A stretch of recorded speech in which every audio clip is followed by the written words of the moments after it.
Hello, good morning students. Myself Dr. Ashish Garg, Associate Professor in Chemistry, R.M. Lohiya, Government College, Ramgarh Shekhawati, Sikar, Rajasthan. बच्चों, आज हम transition elements में इससे पहले हमने ट्रांजिशन एलिमेंट्स के 8 भाग बनाए हैं, 8 पार्ट्स मैंने कंप्लीट किए हैं। तो 8 पार्ट का ये बी पार्ट हमने ए पार्ट में कैटालिटिक एक्टिविटी के बारे में पढ़ा था, किस तरह से ट्रांजिशन एलिमेंट्स बहुत अच्छे कैटलिस्ट होते हैं and this is due to the presence of empty d orbitals and the second reason is variable oxidation states, यानी संक्रमण तत्वों की जो ऑक्सीकरण अवस्था होती है वो परिवर्तित होती है, इसलिए संक्रमण तत्व बहुत अच्छे कैटलिस्ट होते हैं। मैंने एक एग्जांपल दिया था आयोडीन और परसल्फेट की reaction in the presence of Fe third catalyst, और ए पार्ट में मैंने काफी डिटेल में इसको एक्सप्लेन किया था। एक बात मैं आपको बता दूं कि एग्जामिनेशन पॉइंट ऑफ व्यू से और फर्दर स्टडी कॉम्पिटिटिव स्टडीज के लिए आप जो प्रतियोगी परीक्षाएं देंगे उसके लिए ये मैटर बहुत ही कॉम्पैक्ट और कंप्लीट मैटर है। इसमें जहां तक मेरा मानना है किसी तरह के आपके मार्क्स का डिडक्शन नहीं होगा, और आपका जो प्रेजेंटेशन पार्ट है वो मैंने कोशिश की है कि एक एक चीज ब्लैक बोर्ड पे नोट करके, जिससे आप अपने नोट्स अच्छी तरह से प्रिपेयर कर सकें और अच्छी तरह से स्टडी कर सकें। तो कैटलिस्ट को हमने बताया था कि जो रासायनिक अभिक्रियाओं में भाग नहीं लेते हैं लेकिन अभिक्रियाओं की गति को बढ़ा देते हैं और उत्पाद सरलता से प्राप्त होता है। एक एनर्जी आरेख भी मैंने बनाया था, कैटालिटिक एक्टिविटी का एक प्रोफाइल डायग्राम मैंने बनाया था, उसके अंदर ये बताया था कि इन द प्रेजेंस ऑफ कैटलिस्ट हमें काफी अधिक ऊर्जा की जरूरत होती है, जबकि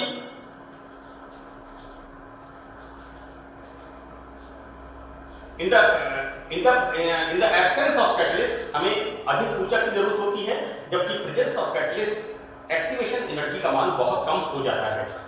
मैं 8th भाग के टॉपिक को फर्दर आगे एक्सटेंड कर रहा हूं, तो ए और बी 8वां जो ए और बी भाग है वो कंप्लीट टॉपिक हमारा हो जाएगा। तो संक्रमण धातु उत्प्रेरकों को 2 भागों में विभक्त करते हैं। पहला होमोजीनियस कैटलिस्ट। तो बच्चों, होमोजीनियस कैटलिस्ट में क्या होता है कि रिएक्टेंट एंड कैटलिस्ट की प्रावस्था, उनकी प्रावस्था फेज समान होता है, और इस तरह का उत्प्रेरण कहलाता है होमोजीनियस उत्प्रेरण कहलाता है। तो इस प्रकार के उत्प्रेरक या तो धातु आयन होते हैं या फिर संकुल आयन होते हैं, क्योंकि यहां पर अगर हम कोई रिएक्शन सॉल्यूशन में करा रहे हैं तो आयन और कॉम्प्लेक्स दोनों सॉल्युबल स्टेट में रहेंगे। मैंने यहां पर नोट किया है कि ये सामान्य विलायकों में विलय होते हैं, सॉल्युबल स्टेट में होते हैं, और एग्जांपल मैंने दिया है यहां पर, this is the rhodium metal RH, this is triphenyl, pH is the phenyl, phosphine, rhodium का ऑक्सीडेशन स्टेट थर्ड, क्लोराइड की उपस्थिति में एल्कीन H2 से क्रिया करके एल्केन बनाते हैं, राइट। तो ये एक बड़ा इंपॉर्टेंट कैटलिस्ट है, triphenyl, phosphine, rhodium third, chloride. मैं आपको एक बात और बता दूं कि आप अपने प्रेजेंटेशन में एग्जांपल्स जरूर दें। मैंने आगे भी 5 एग्जांपल दिए हैं जिससे हमारा एक्सप्लेनेशन बहुत ज्यादा इफेक्टिव हो जाता है। तो this is the homogeneous catalyst, जिसमें प्रावस्था समान होती है और ये समान विलायकों में विलय होते हैं। और हमने एग्जांपल देखा triphenyl phosphine rhodium third fluoride. दूसरा इसमें है हेट्रोजीनियस कैटलिस्ट। तो इसके अंदर क्या होता है कि कैटलिस्ट और रिएक्टेंट हम जब रिएक्शन कराते हैं तो उसमें इनकी अवस्थाएं, प्रावस्थाएं, फेज अलग अलग होते हैं, राइट। तो इसके अंदर क्या होता है, धातु या उनकी यौगिक उत्प्रेरक का काम करते हैं। फॉर एग्जाम्पल, यदि हम दो रिएक्टेंट्स की रिएक्शन करा रहे हैं तो उस, और रिएक्टेंट्स हमारे कैसे हैं, लिक्विड, तो उसमें हमने जो कैटलिस्ट डाला है वो सॉलिड स्टेट में होगा। मतलब कैटलिस्ट सॉलिड स्टेट में है और रिएक्टेंट्स हमारे लिक्विड स्टेट में है। तो इस तरह का जो कैटालिटिक एक्टिविटी होती है या कैटालाइसिस होता है वो कहलाता है हेट्रोजीनियस कैटलिस्ट, और हिंदी में इसे कहते हैं विषमांगी उत्प्रेरण। तो दूसरा तरह का कैटलिस्ट है विषमांगी कैटलिस्ट, हेट्रोजीनियस कैटलिस्ट। यहां पर जो मेटल्स होती हैं उनमें ये जरूरी है कि या तो उनके अंदर द्विकक्षक खाली हो, यहां पर द्विकक्षक खाली हो। बच्चों, मैंने एग्जांपल दिया था आपको वेजिटेबल ऑयल का, और वेजिटेबल ऑयल क्या होते हैं, palmitic acid, oleic acid and stearic acid. Palmitic acid, oleic acid and stearic acid, these are the vegetable oils. तो वेजिटेबल ऑयल के अंदर जब हम निकल पाउडर डालते हैं तो इसमें क्या होता है, इसका अनसैचुरेशन खत्म हो जाता है और ये सॉलिडिफाई हो जाते हैं। ये मैंने एथीन का एग्जांपल लिखा है और यहां पर बनाया है, यहां पर एथेन, राइट। बच्चों, मैं बताऊं आपको कि जो ऑयल्स होते हैं वो कैसे होते हैं, असंतृप्त वसीय अम्ल, अनसैचुरेटेड फैटी एसिड्स, मतलब उनमें डबल बॉन्ड्स होते हैं, और वो डबल बॉन्ड्स इस कैटलिस्ट से क्या हो जाता है, hydrogenation, addition of hydrogen, right, reduction हो जाता है, और इस तरह से सैचुरेटेड फैट मिलती है और ये सैचुरेटेड फैट सॉलिडिफाई हो जाती है। तो वे मेटल्स आती हैं इस कैटेगरी में, हेट्रोजीनियस कैटेगरी में वे मेटल्स आती हैं जिनमें या तो द्विकक्षक खाली होते हैं और या उनमें अनपेयर्ड इलेक्ट्रॉन होते हैं। अब यहां पर होता क्या है कि इसमें धातु या यौगिक की सतह पर हमने जो कैटलिस्ट किया है, यहां पर जो कैटलिस्ट हमने लिया है, किस प्रकार का कैटलिस्ट है, either presence of empty d orbitals और प्रेजेंस ऑफ अनपेयर्ड इलेक्ट्रॉन्स। तो यहां पर धातु या यौगिक, ये क्या है, कैटलिस्ट की सतह पर रिएक्टेंट का अधिशोषण, एक टर्म है यहां पर कीमो एब्जॉर्प्शन, हो जाता है, राइट। अब ये जो कीमो एब्जॉर्प्शन होता है इससे क्या होता है, सपोज हमने वेजिटेबल ऑयल लिया और इसमें निकल पाउडर डाला, तो क्या होगा कि जो वेजिटेबल ऑयल है इस तरह का, जो हमारा वेजिटेबल ऑयल है that is unsaturated fatty acid, उसमें क्या होगा, जो निकल के खाली कक्षक हैं उसके अंदर ये इलेक्ट्रॉन चले जाते हैं, राइट। और इन इलेक्ट्रॉन्स के जाने से निकल की ऑब्वियसली ऑक्सीडेशन स्टेट पे चेंज होगा, और फिर क्या होगा, ये इलेक्ट्रॉन्स वापस इसमें चले जाएंगे और यहां पर हमें क्या प्राप्त होगा, वेजिटेबल ऑयल से सॉलिड फैट प्राप्त होगी। तो यहां पर ये जो मैंने कहा कि कैटलिस्ट की सरफेस पर अधिशोषण हो जाता है, this is the process is chemo absorption, the right, this is the term is chemo absorption हो जाता है। तो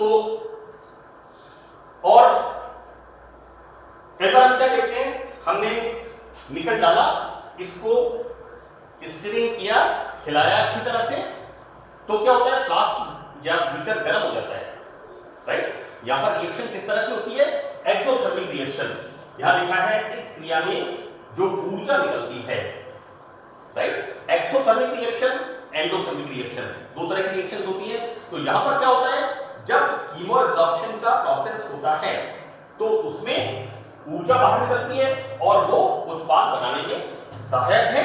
हमें और अधिक ऊर्जा देने की आवश्यकता, बहुत मतलब और अधिक देने की आवश्यकता होती है, बट बहुत ज्यादा हमें ऊर्जा देने की आवश्यकता नहीं होती है, राइट।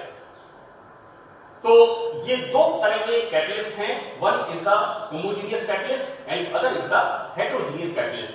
अब बच्चों हम इसमें एग्जांपल देते हैं, तो सबसे इंपॉर्टेंट एग्जांपल जिसे हम कॉमनली काम में लेते हैं, डालडा घी, वनस्पति घी जो हम काम में लेते हैं, तो यहां पर निकल चूर्ण हम यूज करते हैं, राइट। तो निकल चूर्ण के हाइड्रोजनेशन से ये जो वेजिटेबल ऑयल्स होते हैं ये सैचुरेटेड फैटी एसिड्स में कन्वर्ट हो जाते हैं और ये सॉलिडिफाइड हो जाता है। मैं आपको एक बात बताऊं कि जो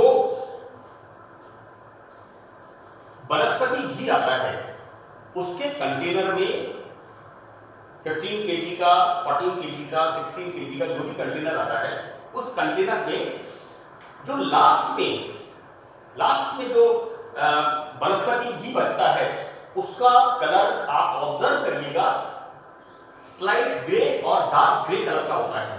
तो वो क्या होता है, जो बचा हुआ निकल पाउडर होता है उसका रेजिडुअल सब्सटेंस होता है। हालांकि जब ये प्रोसेस इंडस्ट्री में, फैक्ट्री में किया जाता है, क्योंकि वेजिटेबल ऑयल क्या है, ईडिएबल, हम खाते हैं उसे, राइट। तो वेजिटेबल ऑयल के कंटेनर में लास्ट में आप देखेंगे कुछ ग्रे कलर का सब्सटेंस बचा रहता है, वो क्या होता है, निकल पाउडर। इसलिए कॉमनली जो नीचे का बचा हुआ वेजिटेबल ऑयल वनस्पति घी होता है उसे सामान्यतः प्रयोग में नहीं लेना होता है, ठीक है। और मैं आपको एक बात बता दूं, हालांकि हम कैटलिस्ट यहां पर पढ़ रहे हैं, तो ये एक बड़ी इंपॉर्टेंट चीज है। वनस्पति घी बहुत प्रमुख तरीके से यूज होता है। तो यहां पर ये जो निकल होता है, ये निकल allergy and throat related problems के अंदर कॉमनली बहुत ज्यादा उसको बढ़ाता है। इसलिए मेरा ये मानना है, आपको ये मेरा एडवाइस है कि जो कंटेनर में नीचे का जो रेजिडुअल बचता है ग्रे कलर का, उसे कॉमनली यूज नहीं करना चाहिए। एनीवे, हम अपने सब्जेक्ट पे आते हैं कि इसका मानव के लिए, ह्यूमन बीइंग के लिए इसकी यूटिलिटी कैटलिस्ट की क्या है। मैं आपको बता दूं कि संक्रमण तत्व और इनके कैटलिस्ट इतने इंपॉर्टेंट हैं कि अगर हम इसको इसमें से बाहर निकाल दें तो शायद हम देखेंगे कि हमारी जो 1/3 जो हमारी यूटिलिटी है डिफरेंट कंपाउंड्स की, हम ना तो कोई किसी तरह के पॉलीमर का, this wire is form from the polymer, इसका कवर पॉलीमर का बना हुआ है। हम शूज यूज करते हैं, पॉलीमर के बने हुए हैं।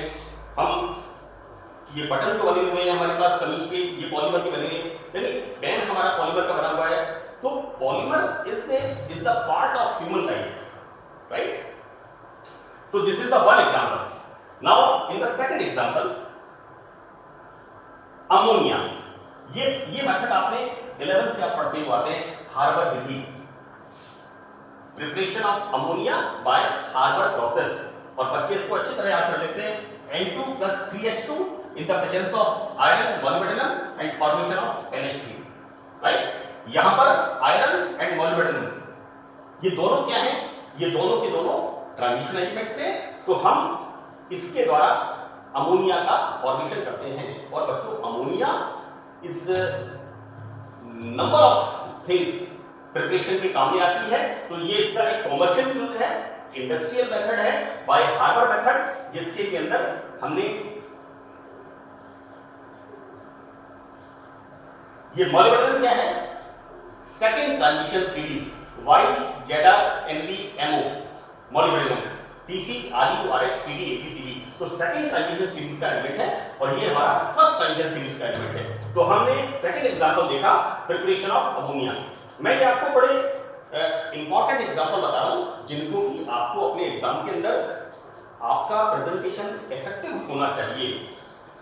आपका प्रेजेंटेशन बहुत इफेक्टिव होना चाहिए, बड़ा कॉमन होना चाहिए और एग्जांपल्स उसके अंदर बड़े इफेक्टिव एग्जांपल्स होने चाहिए जिससे आपको मार्क्स अच्छे मिल सके। Now in the third one, what we use, zinc chromate, right. अब जिंक क्रोमेट किसके काम में आता है? Carbon monoxide. This is the carbon monoxide.